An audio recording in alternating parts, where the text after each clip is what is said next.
Aujourd'hui, on se retrouve pour une nouvelle vidéo d'analyse de patrimoine. Tu vas voir, la personne a un cas vraiment atypique avec un très gros patrimoine. On démarre tout de suite. Comme d'habitude, on va commencer par voir un petit peu le profil global de la personne.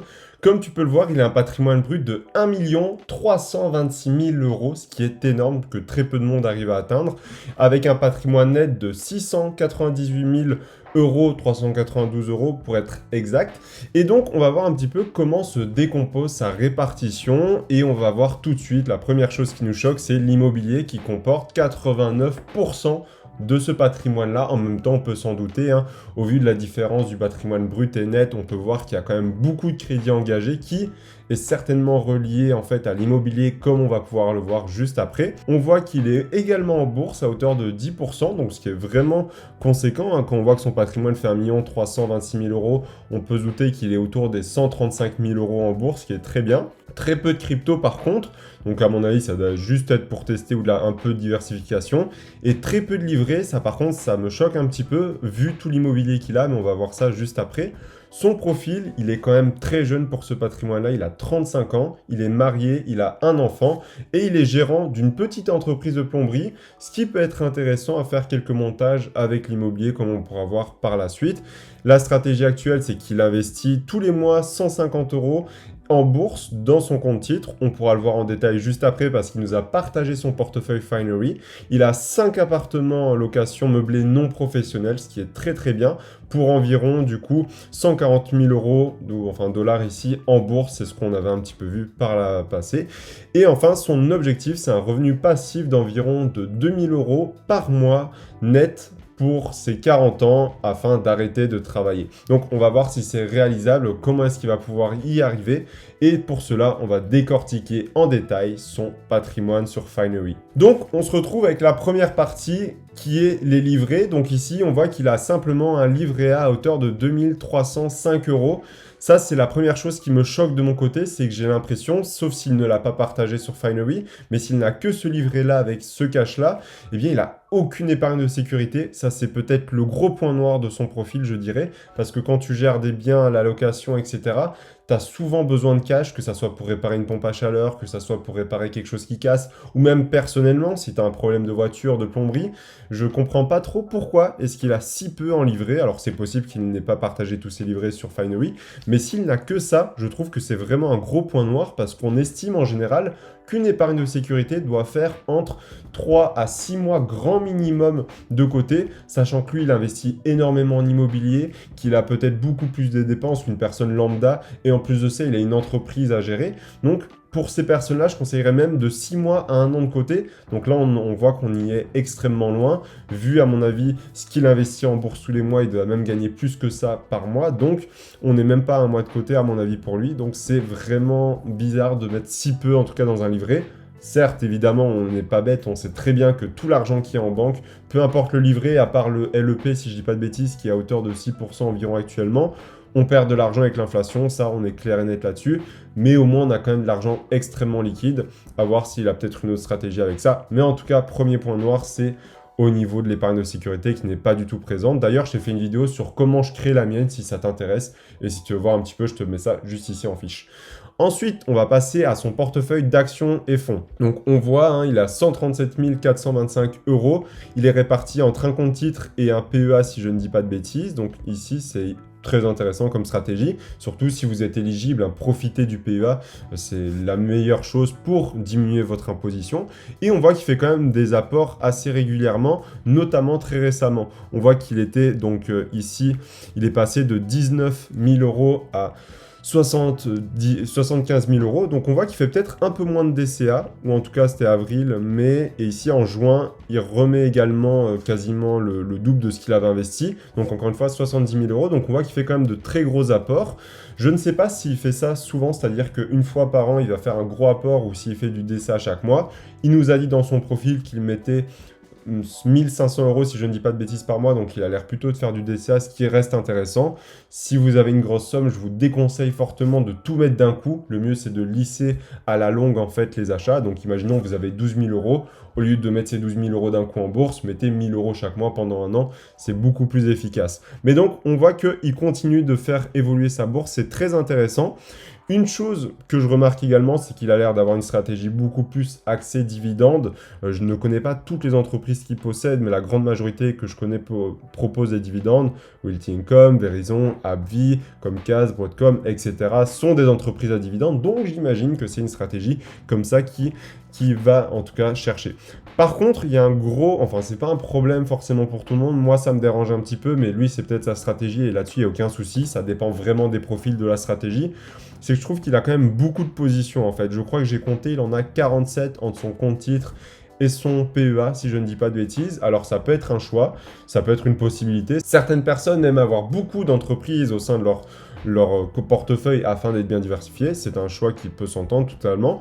Moi, j'estime qu'entre 15 et 20, 25 grand maximum, c'est déjà extrêmement bien. Et il ne faut pas qu'un portefeuille dépasse les 25% au sein de sa bourse. Et là, sur ce point-là, on est vraiment en accord, hein, parce que sa plus grosse position, qui est les biens essentiels, n'est qu'à hauteur de 20%, donc là-dessus, on est parfait. Par contre, j'ai un peu de mal avec les actions, où je trouve que certaines actions prennent vraiment le pas, avec Altria, qui fait 13%, Realty Income, qui fait 10%, et Verizon, 9%. Quand on a 47 actions comme ça, j'estime qu'il faut peut-être un peu plus diversifier. Alors, certains vont me prendre l'exemple de Warren Buffett qui a à hauteur de 45% Apple. Ça va encore une fois dépendre des stratégies, mais moi, personnellement, je ne fonctionnerai pas comme ça. J'estime que dépasser 8% avec une action, ça commence à être risqué parce que, imaginons, eh bien, si Altria a un problème ou autre, une grande partie de son portefeuille va être drivée à la baisse à cause de ça. Et comme on peut voir, hein, il a seulement perdu 6%, mais c'est déjà 1000 € qui sont partis. Bon, évidemment, sur 137 000 €, c'est vraiment ridicule, mais c'est toujours dommage. Mais de manière globale, son portefeuille reste quand même dans le vert de 3,52%, donc c'est très bien. Sachant que je n'ai pas la date à laquelle il a commencé, mais si il a commencé aux alentours des 4 avril, ce qui est déjà très très bien, on va pas se mentir. Et après, à voir comment ça évolue. Au niveau de son PEA, donc toujours la même stratégie. On a des actions qui versent des dividendes en grande majorité, je ne les connais pas toutes, mais là, à mon avis, il a un peu moins la stratégie PEA, comme il nous le dit, il se focus sur son compte titre, donc ça, il n'y a aucun souci. À voir pour toi si ce n'est pas plus intéressant d'investir en PEA et de le remplir, parce que ça va te permettre de réinvestir tes dividendes sans payer d'imposition. Également, si tu veux toucher 2000 € net, parfois c'est plus intéressant de passer via ton PEA. Je ne sais pas depuis quand il est ouvert, si ça fait plus de 5 ans, autant en profiter dès maintenant. Après, évidemment, si tu préfères avoir une stratégie en compte titre, il n'y a aucun souci là-dessus et tu peux très bien partir dessus. C'est d'ailleurs ma stratégie principale actuellement. Donc ça, c'était pour la partie action-fonds. Donc, très belle stratégie. Il ajoute du capital, il n'y a rien à dire. Seul petit souci que moi, je n'aurais pas fait la même chose en tout cas, c'est le nombre d'actions et aussi ses répartitions et le poids de chaque action, notamment les plus grosses comme Altria, Realty Income et Verizon. Au niveau des cryptos, donc là, ça va aller assez vite, hein. Il a très peu de crypto, 4220 €. Il est par contre avec une grosse perte de moins 41%. Donc heureusement, j'ai envie de dire qu'il n'a pas investi plus que ça, notamment avec Swissborg qui a énormément baissé, Ethereum qui est en baisse et Bitcoin également. Donc voilà, j'imagine qu'il ne va pas rajouter énormément plus que ça. En tout cas, il ne me l'a pas dit dans la fiche. Donc, à mon avis, c'était vraiment pour essayer, je pense. Et pour un peu peut-être se diversifier également et profiter de points bas suivant à quel prix il l'a acheté. On va passer maintenant à la partie la plus intéressante qui va être l'immobilier parce qu'il pèse 1 182 000 € dans son patrimoine, ce qui est juste énorme. Il y a 50 000 € qui est compris dans sa résidence principale. Donc là, c'est un actif, on va dire, ni un passif, parce que ça ne lui fait pas gagner d'argent, ça ne lui fait pas en perdre. Alors évidemment, ça lui fait gagner de l'argent dans le sens qu'ici, on voit actuellement que sa résidence principale a pris 130 000 €, soit plus 35%. Donc, c'est très bien, ça lui fait augmenter son patrimoine, mais tant qu'il ne vend pas sa résidence principale, il n'a pas gagné d'argent. On est d'accord là-dessus. Par contre, ce qui va être très intéressant, ça va être ses biens locatifs. Ici, il en a 5, ce qui est énorme pour son âge, parce que très peu vont passer autant à l'action. D'ailleurs, je vous invite tous à vérifier. Il a aujourd'hui une petite entreprise de plomberie, comme il me l'a dit. Eh bien, vous, peut-être que vous êtes en CDI, vous avez également une entreprise, profitez d'effets de levier. Lui, ça se voit qu'il en a fait. On peut le voir à chaque fois, il a un emprunt qui est lié en fait à ses biens locatifs. Et ça, c'est extrêmement intéressant. Donc, aujourd'hui, j'ai l'impression qu'il a à peu près investi au même endroit à chaque fois. Hein, T2 Calliope, T2 Calliope, à chaque fois, j'ai l'impression que c'est à peu près au même endroit. Mais ça, il n'y a aucun souci là-dessus. Il n'est pas encore promoteur immobilier avec des centaines de biens. Donc ça, là-dessus, il n'y a aucun souci là-dessus. Le petit bémol que j'ai remarqué en analysant ces biens, en fait, c'est sa rentabilité. Alors, évidemment, je ne sais pas à quel point Finery est précis là-dessus. Mais ton cash flow mensuel brut, c'est-à-dire qu'on n'enlève pas les impôts, si je dis pas de bêtises dessus. Évidemment, ça peut dépendre, vu que tu es en LMNP, peut-être que tu ne payes aucun impôt, c'est possible, hein, si tu fais des travaux, si tu fais des abattements, etc. Mais tu es à moins 39% ici, par exemple. Ici, tu vas être à peine plus 65%, donc à mon avis, tu es dans le négatif avec les impôts si tu dois en payer. Ici, plus 117%, donc ça doit être à peu près similaire. Ici, moins 64 euros, j'ai 10% juste avant, je voulais dire euros, excusez-moi. Et ici, plus 56%. Donc à mon avis, ta rentabilité, ça c'est peut-être un problème. Je ne sais pas si c'est Finery qui calcule mal ou si c'est proche de la réalité, mais on va être obligé de se baser là-dessus, sur ces calculs, comme la réalité évidemment. Eh bien malheureusement, je trouve que ta rentabilité est un peu faible, sachant que j'ai regardé, on va pouvoir voir ses emprunts, c'est qu'ils sont extrêmement intéressants. Donc on voit qu'il a un emprunt par bien locatif, il n'en a pas fait pour sa résidence principale si je ne dis pas de bêtises. Il a une durée moyenne de 24 ans de crédit, donc c'est extrêmement bien quand tu fais du locatif. Il a un taux moyen de 1,18%. Je pense que toutes les personnes qui veulent investir dans l'immobilier actuellement ou qui regardent simplement pour s'acheter une résidence principale sont jaloux de toi. Et il a déjà atteint le seuil des 35%. Donc c'est un peu dommage que tes biens locatifs ne te rapportent pas. Après, c'est peut-être dans ta stratégie aussi et tu vois plutôt le long terme après 25 ans quand tu n'auras plus de crédit adossé sur ces biens-là et que là, tu auras forcément un cash flow beaucoup plus conséquent puisque tu n'auras plus de mensualité à rembourser. Mais ça reste dommage de ne pas pouvoir en dégager plus, surtout que ça aurait pu t'aider pour atteindre tes 2000 euros en fait, de revenus totalement passifs. Par contre, il y a quelque chose d'intéressant que j'ai noté qui pourrait être viable dans ton cas. Je ne sais pas si tu l'as fait. Est-ce que tu investis en LMNP en nom propre ou via une SCI? Si tu es en total nom propre et tu atteins ton seuil de 35% d'endettement, ce qui pourrait être peut-être intéressant, attention, j'ai pas encore investi en immobilier, je me connais pas assez sur une SCI, j'en ai entendu parler de certains investisseurs immobiliers, tu en as peut-être déjà regardé, n'hésite pas à nous le dire en commentaire, mais si tu fais une SCI avec ton entreprise, peut-être que tu vas pouvoir débloquer un nouveau seuil en fait, et du coup couplé avec ton entreprise, pouvoir refaire des investissements immobiliers. Parce qu'à mon avis, ce seuil des 35% est en nom propre, donc évidemment la banque risque peut-être de te bloquer pour tes prochains investissements si tu souhaites en refaire. Peut-être que tu vas arrêter là l'immobilier, ce qui est possible aussi. Mais si tu es bloqué, pourquoi ne pas aussi aller vers la solution SCI avec ton entreprise si c'est possible? Je crois que tu dois être en société évidemment, vu que tu me dis que tu es une petite entreprise de plomberie, tu es peut-être en auto-entreprise, ça je ne sais pas. Donc à toi de voir, mais honnêtement ça peut être extrêmement intéressant, mais honnêtement à part cela, j'ai pas grand-chose à dire. Pour moi, sur ce profil, il n'y a que 2-3 petites choses qui clochent. C'est le livret, tu n'as pas assez d'épargne de sécurité à mon goût, surtout si tu fais de l'immobilier, que tu as beaucoup de choses à gérer. Les actions, c'est une très belle stratégie, je ne dis pas le contraire, mais moi, ce que j'aurais fait à la place, c'est entre 15 et 25 actions maximum. Stratégie dividende parce qu'à mon avis c'est ce que tu recherches. Également du coup baisser un petit peu la distribution de toutes les actions, essayer de limiter les grosses positions.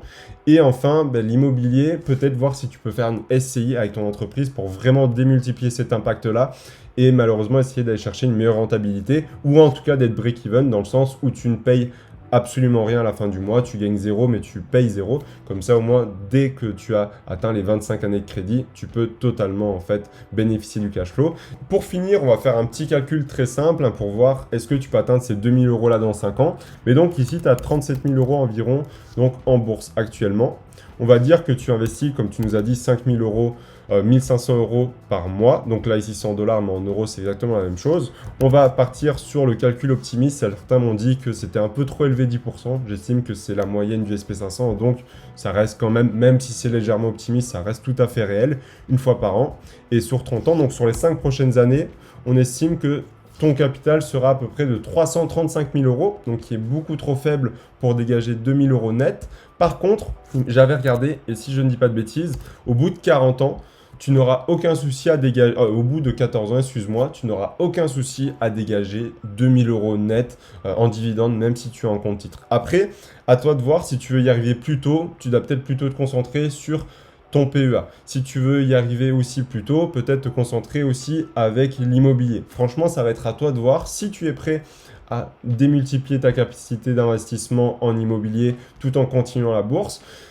Pour moi, honnêtement, 2000 € par mois, net en tout cas, dans 5 ans, ça paraît peut-être un peu faible. C'est possible si les chiffres de l'immobilier sont un petit peu faussés et que tu dégages un peu plus de cash flow. Parce que ne serait-ce que si tu arrives à avoir 500 € de cash flow en immobilier, ça aide énormément la donne. Mais honnêtement, c'est largement faisable. Peut-être dans un horizon de temps un peu plus allongé.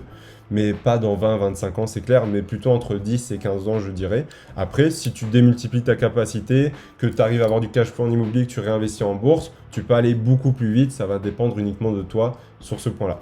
Voilà, j'espère que cette analyse de patrimoine t'aura plu. Si tu veux que j'analyse ton patrimoine également, c'est le premier lien en description, tu as juste à remplir un formulaire. Et d'ailleurs, si tu veux voir une autre analyse de patrimoine, je t'ai fait une vidéo spécialement sur le domaine où j'analyse le patrimoine d'un crypto minimaliste. On se retrouve juste derrière, à tout de suite.